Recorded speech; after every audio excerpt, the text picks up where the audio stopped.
Olá a todos que nos acompanham. Este é mais um episódio do nosso programa do projeto Bom Senso Brasil, onde estaremos trazendo exposição de ideias relevantes para a sociedade brasileira. Eu sou o Dr. Felipe, esse é ao meu lado o Dr. Luiz Barbosa, que estará conduzindo essa exposição das ideias. E hoje temos um convidado especial, o Dr. João Paulo Milani, ele que é atual vice-diretor da OAB de Sorocaba, foi eleito para a próxima gestão, próximo triênio até 2027. É especialista em direito condominial e direito empresarial, é isso? É isso. Seja aí. muito bem-vindo, fique à vontade. E se o Luiz quiser apresentar o nosso tema de hoje. Hoje, o nosso tema, conjuntura do Poder Judiciário, gargalos e projeções de melhoria para curto, médio e longo prazo. Vou colocar algumas exposições, alguns dados. Nós trabalhamos muito com dados, situações de fato. Eu vou colocar algumas apresentações para Deus para fazer o seu exposição, suas ideias.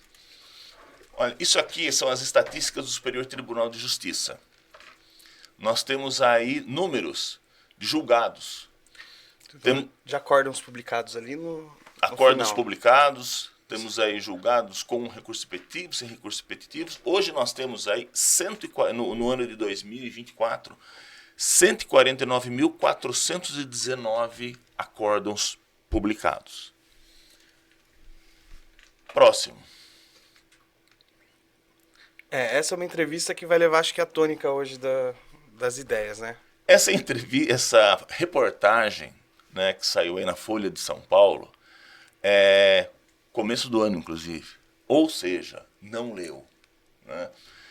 O formalmente viável é humanamente impossível em decisões do Supremo. Essa aqui é do Supremo. A próxima. Só um trecho. Rosa Weber, em 2023, como presidente, tomou 36 mil decisões em vários tipos processuais. Mais de 3 mil decisões por mês. Mais de 750 por semana. Mais de 150 por dia. Segundo o Corte Aberta, em 2023, as decisões de Rosa Weber foram tomadas em mais de 32 mil processos. Por esses números, se cada processo tivesse uma estimativa conservadora de 200 páginas, Rosa Weber teria lido mesmo virtualmente cerca de 533 mil páginas por mês. Mais de 26 mil por dia, mais de 3 mil por hora. Trabalhando 8 horas por dia, 5 dias por semana, 240 dias por ano. Sem contar os dias das viagens, né, que não fez. Como se diz no Nordeste, nem a Europa, nem a França, nem a Bahia. Ou seja, não leu. O processo não foi visto. Ponto. Próximo. Isso aí nós vemos também no TJ. Temos aí no TJ em junho 107 mil decisões para os desembargadores. Humanamente impossível. Vou colocar aqui uma questão também da Vara da Família de Sorocaba, que eu achei importante colocar. Essa é bem Essa é a recente. tônica das últimas semanas. A Vara da Família acabando com a vida das mães, né? 349 dias longe dele, sem ter contato. Meu processo está na fila de julgamento desde agosto. Colocou lá na frente do fórum, né? Próxima. Mais do que na frente do fórum, né? Teve outros lugares pela cidade também o mesmo. Colocou em outros lugares, eu não sabia. Eu vi que era. Mas ali foi simbólico. Temos aqui a questão também de... Isso é Sorocaba, especificamente Sorocaba. Tivemos aí, em agosto de 2024, 11.737 decisões aí proferidas pelos juízes. É que os dados acho que vão só até agosto. Estava começando aí, porque o padrão é 30 mil, 20 mil. Temos meses também que são 27 mil, 28 mil, 32 mil. São os multirões de carimbo, né, como a gente chama. Multirões de carimbo. Tá, aqui parou. Para. Aí... eu acho que a gente já coloca isso aí. Acho que serão 15 pautas aí, só pelos últimos slides aí apresentados, né? Investiga a venda de sentenças que envolvem até funcionários do STJ. Acho que é bom pausar. O restante ali era só para dizer que é endêmico, né? A sentença massificada, industrializada, é nos superiores e chega em Sorocaba. E aí a gente percebe que juízes não estão conseguindo fazer uma coisa que a gente sabe.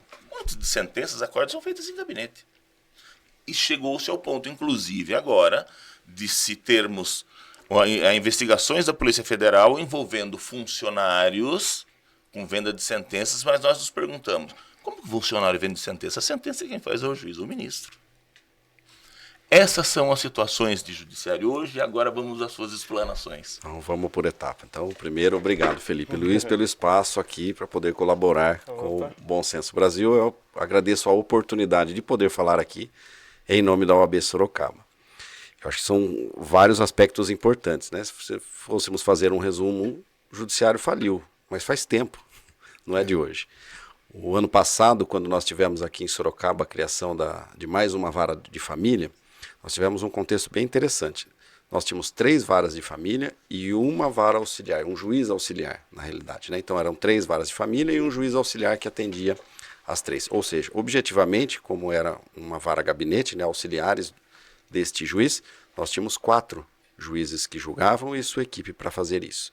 Em razão de uma promoção, né, de um pedido de promoção, de remoção, este juiz ou essa magistrada, não lembro bem, teve que sair daqui.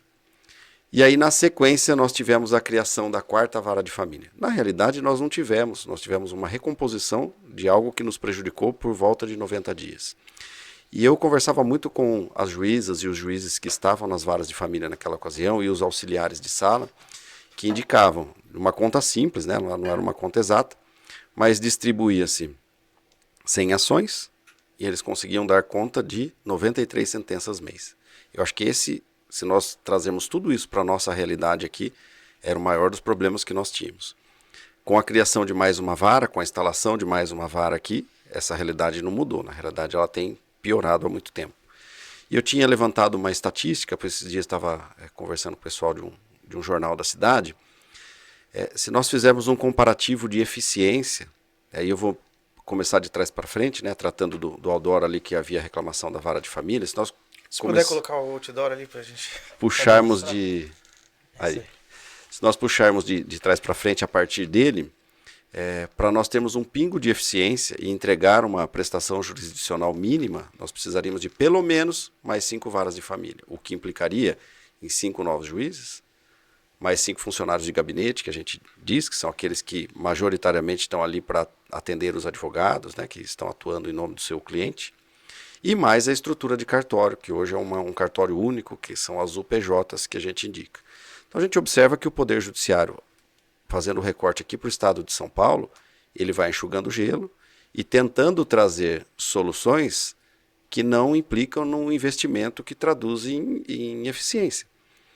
O presidente anterior do Tribunal de Justiça, o ANAF, quando veio para cá, no ano passado, eu participei da solenidade de instalação das 2 varas cíveis, né? Nós tivemos a instalação de 2 varas cíveis, uma vara do juizado da Fazenda Pública na ocasião, e eu fazia os meus reclamos no momento do discurso.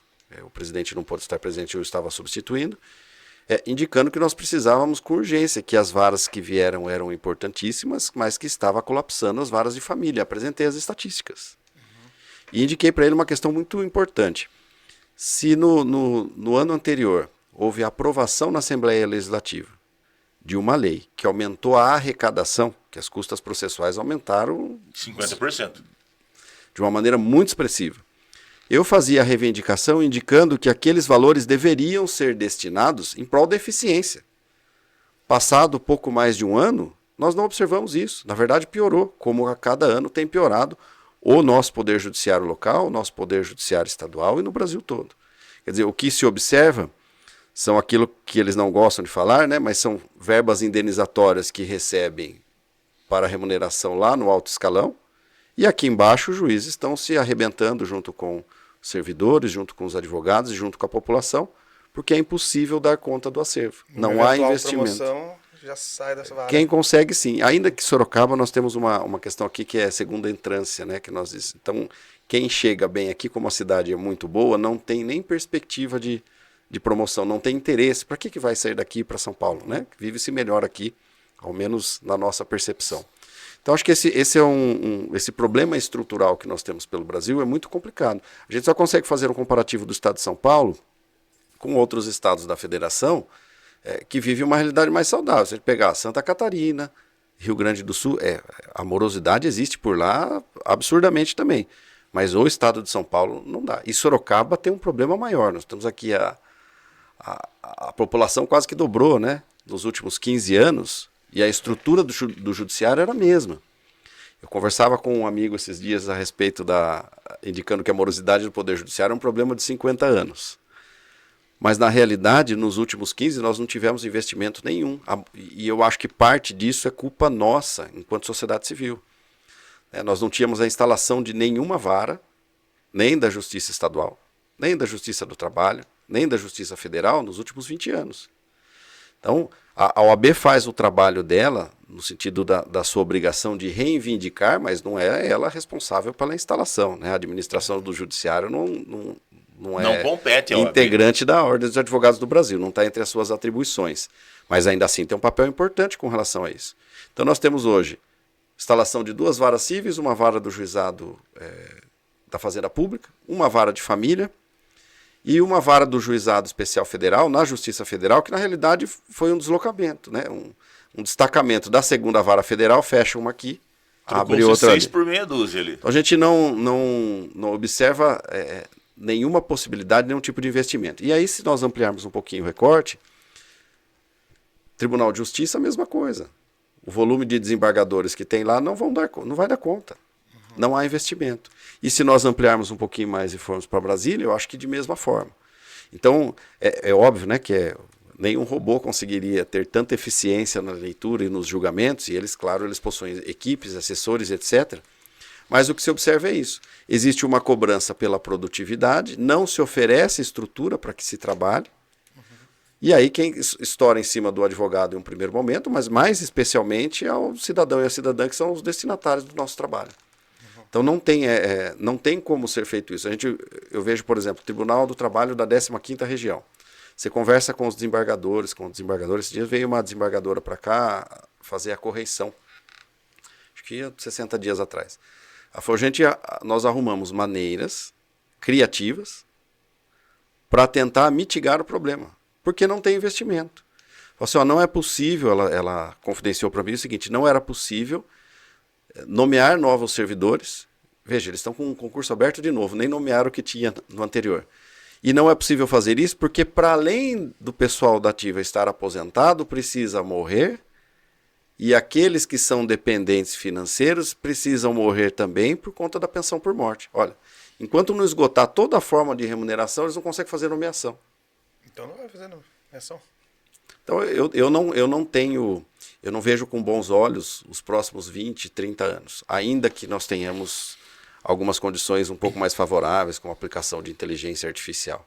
Mas objetivamente não interessa, e aí nós como cidadão, como cidadã, precisamos ter autocrítica. Nós não nos mobilizamos, não nos incomodamos, não protestamos, não os pressionamos, a coisa não vai sair do lugar mesmo. Doutor João Paulo, o senhor colocou algumas questões aí que vai bem de encontro a essa questão aí do projeto, né? Que até nós colocamos o seguinte, vamos construir hoje o Brasil de amanhã. E o Brasil sempre foi colocado como o país do futuro, nós vamos resolver, mas o tempo passa e o senhor bem colocou de forma assim bem ponderada. Do jeito que está, se não se faz alguma coisa, em 15, 20 anos, a situação vai estar pior. E muitas vezes a sociedade, vamos trabalhar com sociedade, cobra, mas não se mobiliza. Por exemplo, cobra-se a OAB, mas a OAB tem as limitações e restrições. Eu acho que nós colocamos que a sociedade tem que se mobilizar um pouco mais, inclusive poderes públicos, executivo, legislativo, e o judiciário também. Tá? Dentro dessas questões, eu vou fazer aqui uma comparação dessas mudanças que precisam, que nós estamos falando aqui agora, o senhor colocou muito bem a questão do investimento financeiro, que se não tiver investimento, simplesmente não anda. Né? Vamos analisar um pouco essa questão desse excesso de não de judicialização, tá? O excesso da morosidade e por que se chega ao STF, ao STJ, por exemplo, com 300, 400, 500 mil processos.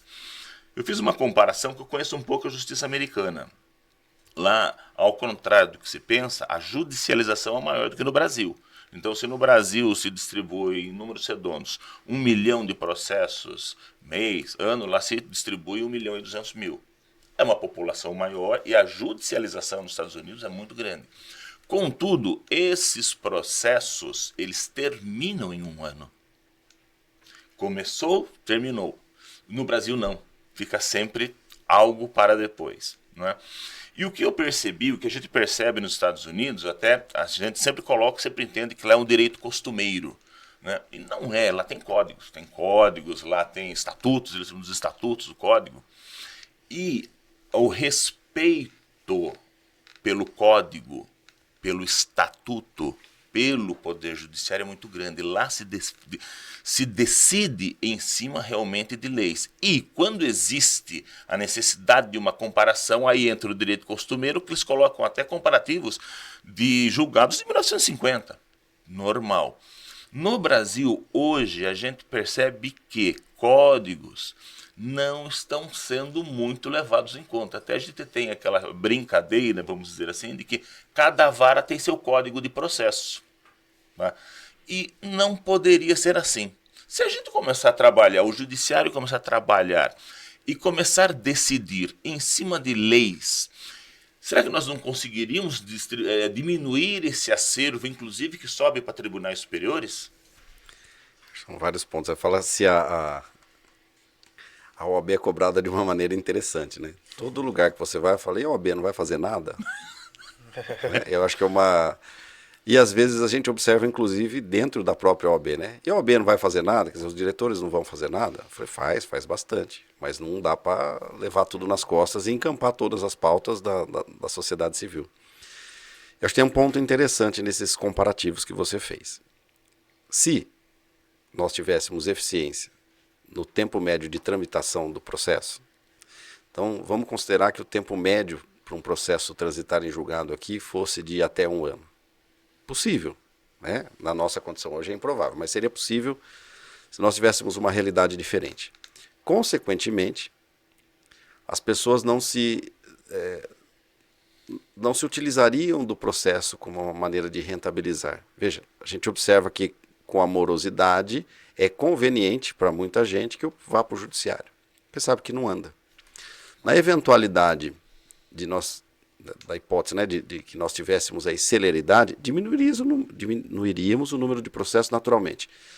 As pessoas teriam medo, né, teriam receio de não andar na linha, porque o judiciário daria uma pronta resposta. Então, nós temos aqui uma cultura da judicialização pesadíssima, num contexto de falta de estrutura, em que as pessoas, pelo mínimo, correm ao Poder Judiciário.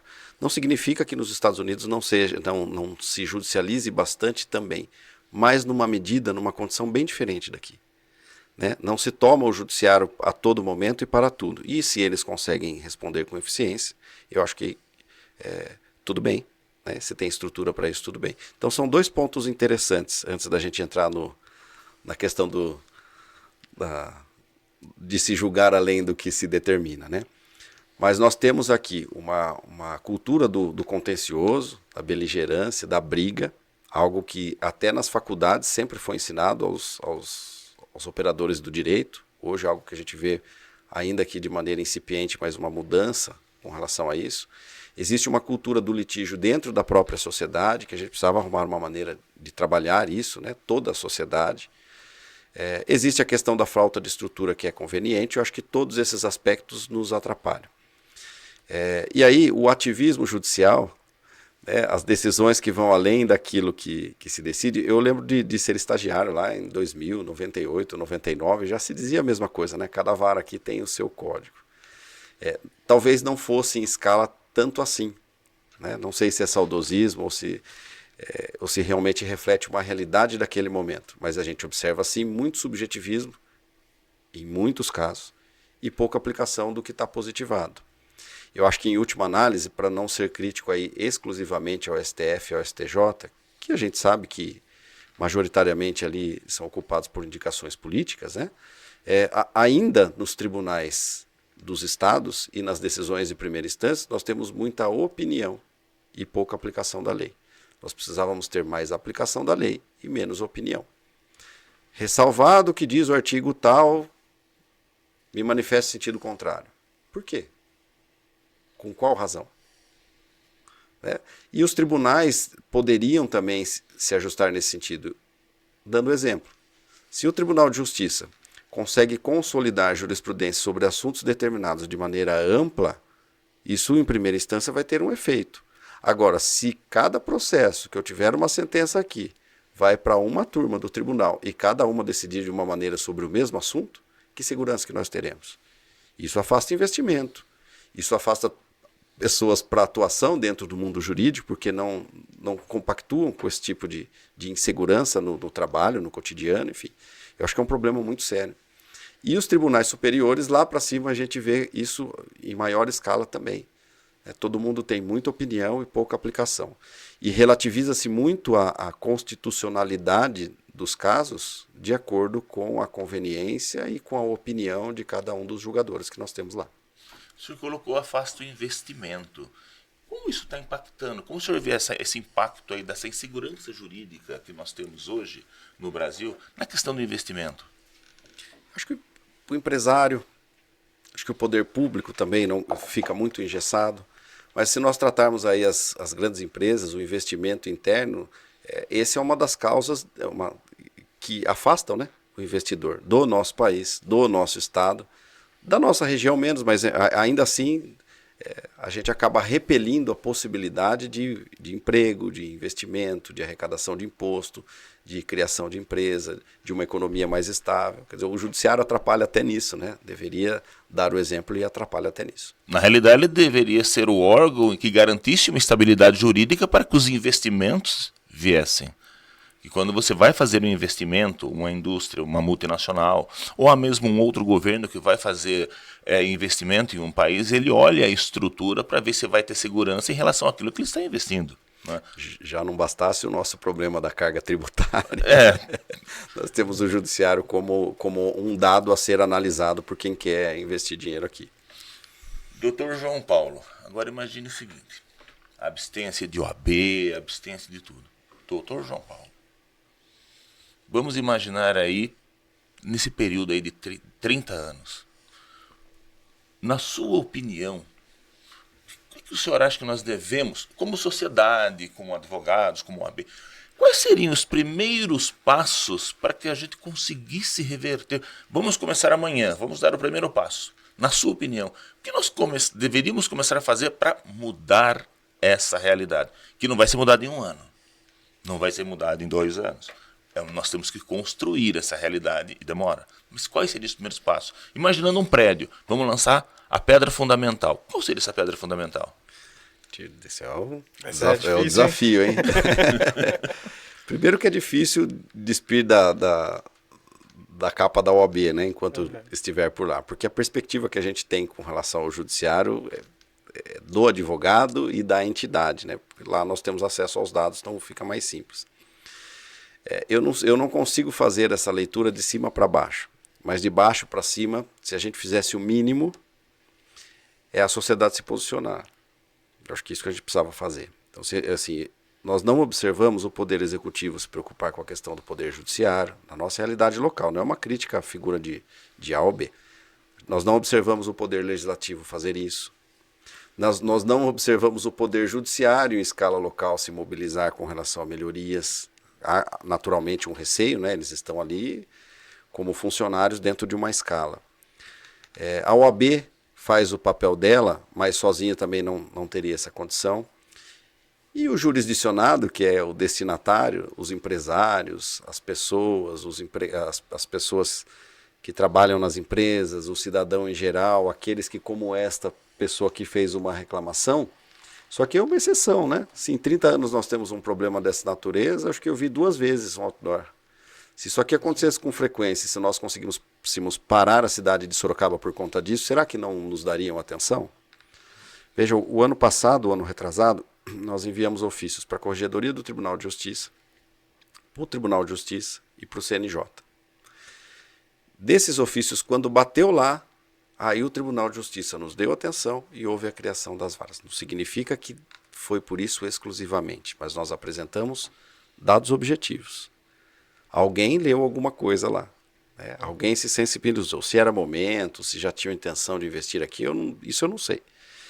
Agora, o que nós percebemos ao longo dos últimos anos é que toda vez que alguém, e aí esqueça o OAB, vai até a imprensa, vai até a rede social e faz uma crítica contundente, com dados, com elementos, indicando a precariedade da prestação jurisdicional, sempre alguém lá dos tribunais aparece aqui para falar um oi. Responde, modifica, toma alguma atitude que é importante, e nós observamos isso com a vara do juizado. Destacaram ali a segunda vara federal para o juizado. É bem verdade. Mas o juizado sozinho tem mais do que o dobro de todos os processos que as outras 4 varas federais tinham. Então ali a necessidade era maior. Destacaram.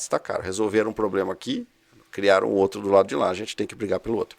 Mas eu acho que as pessoas deviam se mobilizar. O Poder Judiciário não é prioridade nos protestos que a gente vê por aí. Eu acho que a gente devia parar a cidade de Sorocaba, devia parar o estado de São Paulo, devia parar Brasília. Ninguém fala nisso. Os nossos deputados federais e estaduais, com relação a essa pauta, ficam muito confortáveis. Tem notícia de algum projeto em andamento para a criação de vara do trabalho, para destinação de maior orçamento? A gente não ouve falar disso. Então, eu acho que a estruturação, e é fácil falar de orçamentos tanto de fora, né? Mas é o nosso papel, nós precisamos ser críticos com relação a isso. Eu acho que o que a gente precisava fazer é uma mobilização para exigir dos nossos políticos que este assunto fosse prioridade, como tantos outros importantes, e houvesse destinação de recursos para cá. Não é possível que, em meio a tanta arrecadação, o Poder Judiciário não seja conveniente para nada e para ninguém. De fato, não é. Em 2017, havia um projeto de lei, acho que 17 ou 18, era no governo Temer, para a criação de varas do trabalho pelo país. Sorocaba seria contemplada na ocasião por 2 dentro desse mesmo projeto. Então veja, 17, nós estamos em 24. Havia um ministro do TST que nutria a expectativa de ser indicado para o STF. Esse ministro foi lá, considerando que não era uma pauta que agradava o governo na ocasião, e retirou o projeto de lei. E de lá para cá não houve criação de vara do trabalho em lugar nenhum. E aí lugares como Sorocaba, como Ribeirão Preto, como Campinas, como São José dos Campos, como São José do Rio Preto. Com alta demanda. E altamente industrializado no redor. Né? A geração de emprego que tem aqui, se Sorocaba aumentou, está verticalizando, pensem vocês o número de processos que nós temos. Quer dizer, lá em 17, com 2 estaria defasado hoje. Sem nenhuma. Então, o governo nunca vai ter interesse. E eu acho que uma das respostas para isso é porque é quem é mais demandado. Se as ações contra o INSS, se as ações contra o governo estadual, contra a Prefeitura Municipal de Sorocaba, contra a União, tiverem trâmite com eficiência, talvez a gente tenha um problema financeiro de outra ordem com relação ao Estado. Então não é conveniente. E aí os nossos políticos que deveriam nos atender nesse aspecto, nesse sentido, atuar em prol do cidadão e da cidadã, não faz isso. Nós temos até uma situação peculiar, assim, mas uma situação esdrúxula. Nós, às vezes, vemos aí na imprensa especializada, ou até mesmo em entrevistas de congressistas, em que se coloca assim abertamente, não, nós não fazemos muita coisa, que muitas pessoas aqui têm processos rodando, então a gente faz um certo, não mexe com o judiciário por conta dos processos. Isso não existe, não deveria existir, mas infelizmente existe. Então é o que se coloca, né, o que a gente aprende na escola, né? Os 3 poderes independentes, harmônicos entre si, trabalhando aí de uma forma polida, de uma forma correta dentro de uma legalidade. Quando se coloca uma situação como essa, você vê não uma situação de simbiose, mas você vê uma situação aí de parasitismo quase entre um e outro. É um corporativismo parasita. Exatamente, isso não pode acontecer. O senhor colocou essa questão da sociedade, né, da se mexer. Eu vou colocar aqui como pauta, não como pauta, mas como um objetivo do nós trabalhamos assim, com ideias. E essa ideia que foi lançada pelo Dr. João Paulo, eu acho que ela tem que ser colocada em prática. Começo do ano que vem, estamos entrando já com recesso, vamos montar aí um evento, um grande debate com essa situação e trazer empresários, e trazer políticos, e trazer advogados para começar essa discussão. Vamos colocar números e falar a situação é essa. E vamos deixar a sociedade fazer o seguinte: como nós vamos agora resolver isso? Vamos começar a nos mobilizar. Eu acho que falta isso, o senhor bem colocou. A OAB trabalha. Eu sou um defensor da OAB. Tá? Eu também tenho outra formação, mas eu sou honesto. Eu sempre falo, olha, é um dos investimentos que o advogado... Eu não estou sendo aqui, né, fazendo aqui média. Eu acho que o investimento que o advogado faz é quando paga a OAB. A anuidade. A anuidade da OAB. Porque existe retorno. E ela ainda, com todos esses problemas, ainda briga pelo advogado, faz aquilo que pode. Né? As pessoas querem que se faça mais, mas não sabe o problema que está ali. A conjuntura toda é aquela história. É a OAB remando contra uma maré gigantesca. Tá? Então eu acho que a gente tem que fazer isso aí. Vamos colocar isso em pauta. Nós vamos colocar em pauta. Vamos tentar trazer o ano que vem um evento, seja na Câmara, seja onde for. Para quê? Para que a sociedade venha debater e vamos começar a fazer, talvez seja essa pedra fundamental. Vamos lançar essa pedra fundamental para que a sociedade venha trazer também e veja os problemas que acontecem e também dê sua contribuição. Não fique só naquela. O que a OAB está fazendo? O que aquele está fazendo? Vamos fazer também. Se nós não fizermos, se a sociedade e o país não se mexer, realmente nós não vamos sair do lugar nenhum. Acho que tem muita coisa que a gente faz aqui em Sorocaba que se torna referência para o Estado, né? E aí dentro de um campo de atuação específico nosso lá da OAB. Mas essa ideia de mobilização, essa faz parte de um projeto que nós temos lá. Então, nós temos um auditório para 200 pessoas, aí tem outros auditórios maiores. Nós pretendemos, a partir do início do ano, começar algumas conversas, né, com o Poder Executivo, com o Poder Legislativo. Já conversei com alguns vereadores pós-eleição da OAB para tentar entender o que se pretende, né, o que eles pensam a respeito. Com o próprio Poder Judiciário, porque aqui em primeira instância está todo mundo indo para o mesmo lado, né? Nós não estamos remando para campo distinto. Então, a Justiça Estadual, a Justiça Federal, a Justiça do Trabalho, pegar os atores ali do Poder Judiciário, né? Os juízes, o Ministério Público, e ver se a gente consegue de fato mobilizar. Eu tenho certeza que se nós trouxermos um evento grande para cá, ou alguns eventos, fizermos uma carta aberta assinada por toda a nossa sociedade civil, a tendência é que a gente consiga alguma coisa. Mas todo mundo precisa querer. Alguém vai olhar. Vamos trabalhar Se juntos. cada um pegar o seu alcance de rede social aí e levar isso adiante, a gente vai fazer um barulho aqui. E se a gente conseguir alguma coisa aqui, se nós conseguirmos qualquer avanço nesse sentido aqui, eu tenho certeza que nós vamos ser referência para o restante do Estado. Eu até coloco mais. Quando nós falamos de Sorocaba, nós colocamos a Sorocaba das 20 maiores cidades do país. Não vai refletir só no Estado, vai refletir no país. Eu acho que nós, na cidade de Sorocaba, temos um poder muito grande. A cidade tem um destaque nacional. Nós temos que usar isso, até como referência e como ponto de partida para auxiliar nessa mudança. Eu acho que faz mais barulho do que antigamente a gente fazia um abaixo-assinado para as coisas, né? É isso. Hoje não tem a mesma eficiência. Mas essas mobilizações e tratar isso como um assunto sério, dividir a responsabilidade, eu acho que é um caminho. Né? Não dá para ficar como diretor da OAB e todo mundo cobrar como se a responsabilidade fosse nossa. E aí há uma visão míope, inclusive até de parte da advocacia, que cobra a criação de varas e melhor estruturação do Poder Judiciário, como se a OAB tivesse condição de fazer isso por si. E não dá. Não é nem objeto da OAB. Ainda que lutar por melhorias esteja dentro do nosso escopo de atuação e seja uma briga diária, sozinho nós não vamos chegar a lugar nenhum. Então, às vezes a gente tem a impressão que essa questão do judiciário não dá para conversar com o Poder Judiciário. Dá, você conversa com os magistrados por aqui, está todo mundo ficando doente, né? Os servidores também. Então, todo mundo tá no mesmo barco. Gostaria de ter alguém que encampasse isso, houvesse uma mobilização. Se nós tratarmos da questão do Poder Executivo, com maior eficiência para julgar ações previdenciárias, diminui o recurso que a Prefeitura Municipal tem que ter com relação àqueles que precisam ser assistidos, porque estão sem renda. O Poder Legislativo também tem interesse. Então eu acho que... O interesse é de todos. É o que eu estou falando, falta mobilização.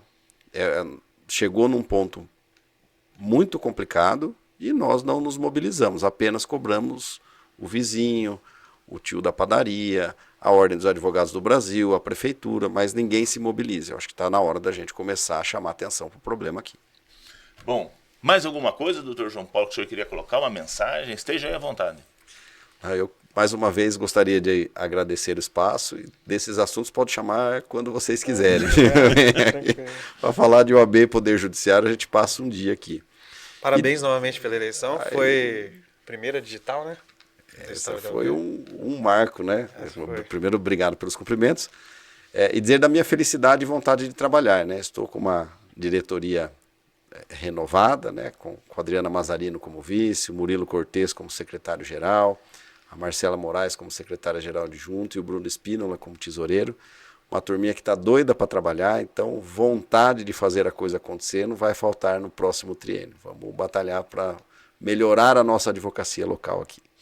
Não só local, vamos dar os passos aí iniciais para melhorar estadual e federal. Isso aí, vamos que vamos. Muito obrigado, doutor João Paulo. O senhor será sempre bem-vindo aqui. Agradeço, obrigado.